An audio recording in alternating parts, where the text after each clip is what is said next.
So this afternoon, I stepped outside of my house, put my foot down, and I must have misjudged where I was stepping, and I rolled over on my ankle. And for that instant, I thought, shit.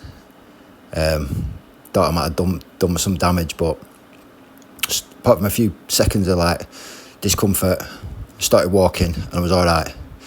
I've not damaged it or anything, but in that instant, I thought I might have injured myself.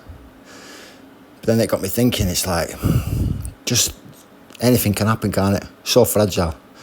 You know, I mean, I've spent the last nearly enough 4 years now really consistently strength training, squatting, deadlifting. And I was wondering if I'd not done that, would I have damaged my ankle more, or would I have caused some damage? I mean, surely all that training has strengthened the bones down there. I mean, you're not training your ankles, are you? But you are putting a lot of force through them bones, and surely it improves the bone density and the resilience. Maybe it doesn't, but that's my line of thinking.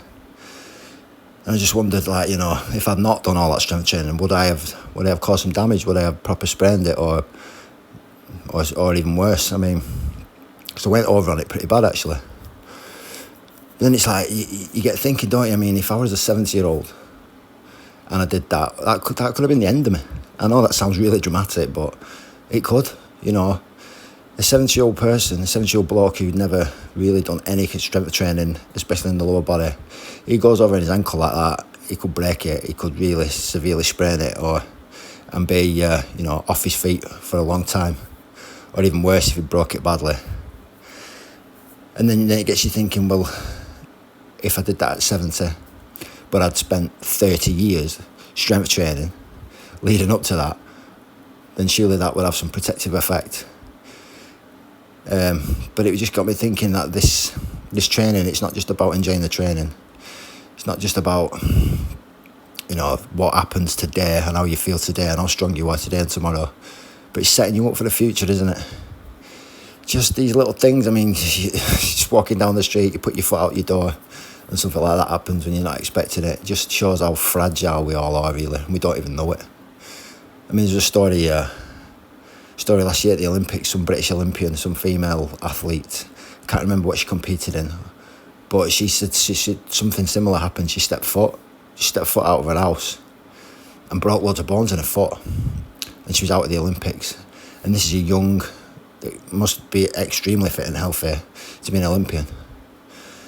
So it's crazy. I was in my front garden as well. I just stepped out of my house, put my foot down in my garden, bang, over on my ankle. So yeah, thankfully it feels fine now. I was out on my post round doing my delivery, so I had to walk an extra 45 minutes after that, and it felt fine. But there was like an instant where I thought, oh shit. But it just highlights one, how fragile we are, two, how important strength training is, especially in the lower body. And it just got me thinking, has that helped me to not have such a bad outcome? But pretty worried at the time, because, you know, if I did my ankle bad, I would not be able to train the way I am, and that would be really, really depressing. So yeah, good train today. Minimal deadlift, did a few kettlebell presses, a few handle push-ups, managed 18 in my last set, which is better than the 12 I did the other day, and a quick, fast, sharp 6-2s on the bag.